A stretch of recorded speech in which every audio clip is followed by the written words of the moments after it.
From the St. Louis Public Radio Newsroom, this is The Gateway. It's Thursday, February 5th. I'm Abby Larico. In St. Louis, rumors around a mass deployment of federal officials to carry out immigration raids have the community on edge. That's even when no such plans have been announced. Immigration advocates say there is heightened enforcement in the area, but they're not mass raids like we've seen in Minnesota. It's not a flashbang. It's not a big public event. Honestly, it's very mundane and administrative.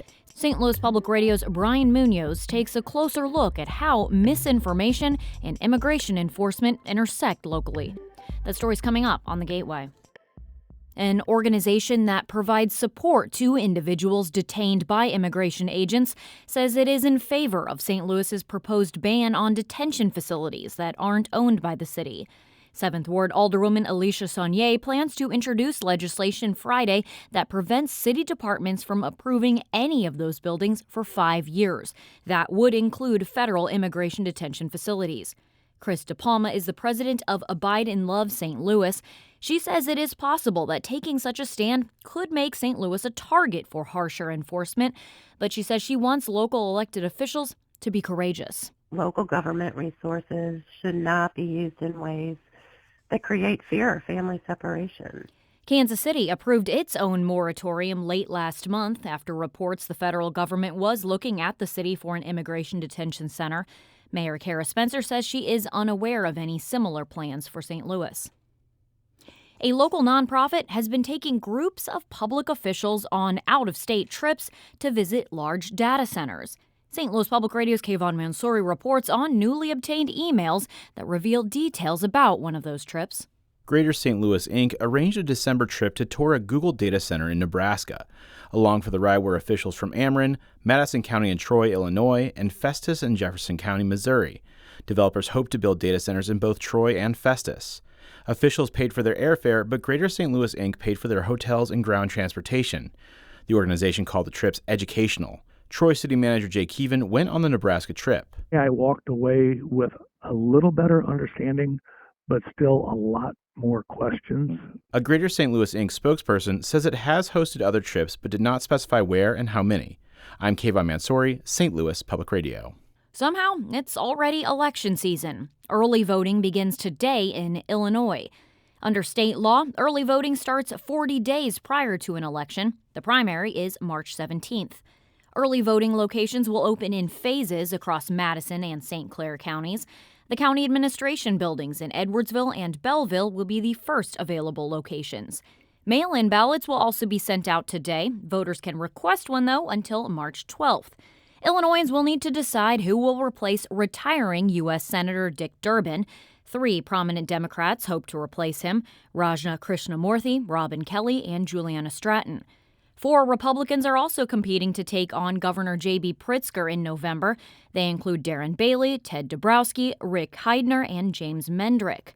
Locally, Illinois Congresswoman Nikki Budzinski has a primary challenger in Dylan Blaha.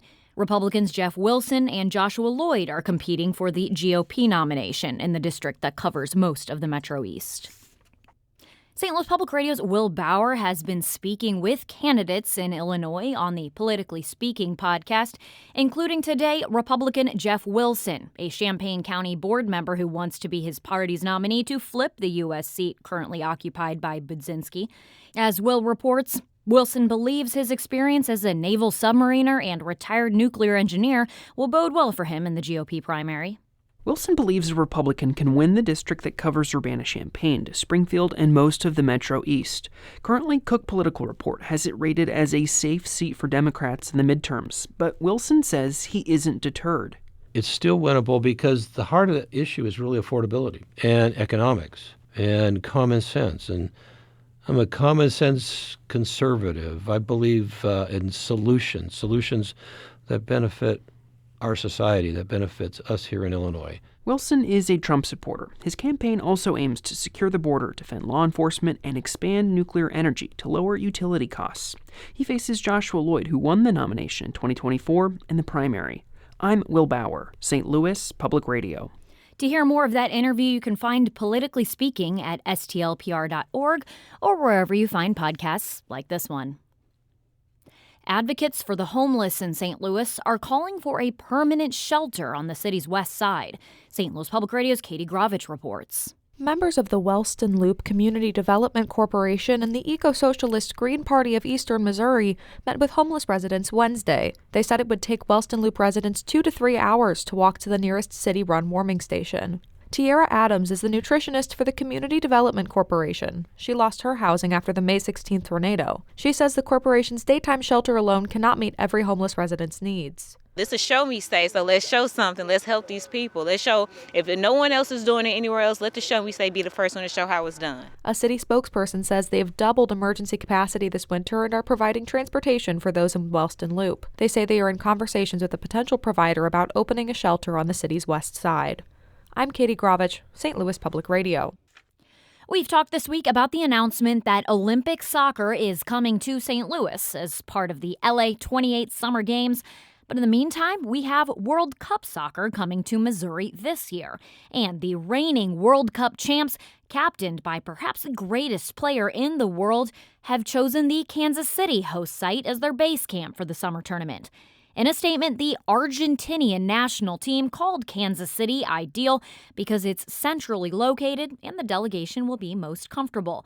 Argentinian forward Lionel Messi was named the world's best player 8 times by FIFA and countless more times by my 12-year-old nephew, who lives in Kansas City, is a huge soccer fan, and is probably wearing a Messi jersey right now. Right now doesn't even matter when you're listening to this podcast. It's pretty much all he wears.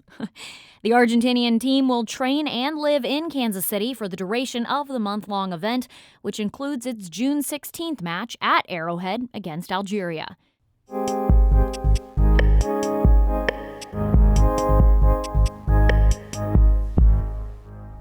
President Donald Trump's second term in office has been marked by a sharp shift in immigration policy and enforcement efforts, including deadly confrontations in Minneapolis. While St. Louis hasn't seen immigration raids like those, and the Trump administration hasn't announced any, community members are still on edge about the possibility. St. Louis Public Radio's Brian Munoz has this report. I'm walking along Cherokee Street, an economic hub of St. Louis's Hispanic community. That's where I find Diana's Bakery, a stout building nestled between a row of brownstones, and Ana Vasquez. She's owned the shop for nearly 20 years. ¿Cómo estás? Bien. Mucho gusto verla. We chat while passing under a sign that states federal immigration agents do not have the authority to enter her business without a judicial warrant. While bustling workers bake Mexican pastries, breads, and move about, things are not as they once were in Vasquez's community. Con la mayoría de los clientes que hemos hablado, ellos tienen miedo al salir a la casa. With a majority of our clients we've talked to, they're afraid to leave home, go shopping, simply go to the doctor, or go to their kids' schools because of the fear of not coming home. In St. Louis, community members say fear, largely fueled by nationwide immigration enforcement actions and fast-spreading misinformation, has led families to stay home, students to miss school, and businesses to quietly adapt as they brace for the possibility of mass deployments of federal agents, even in the absence of confirmed activity. This is absolutely fomenting fear. It's causing students, some, to stay home from school, to miss the education that they're entitled to.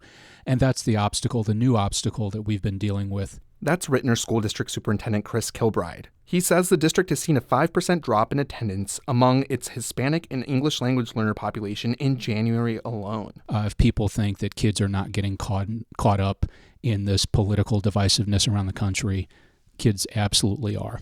The district is getting an average of 6 calls a day about unverified claims of immigration enforcement officials leading raids or detentions.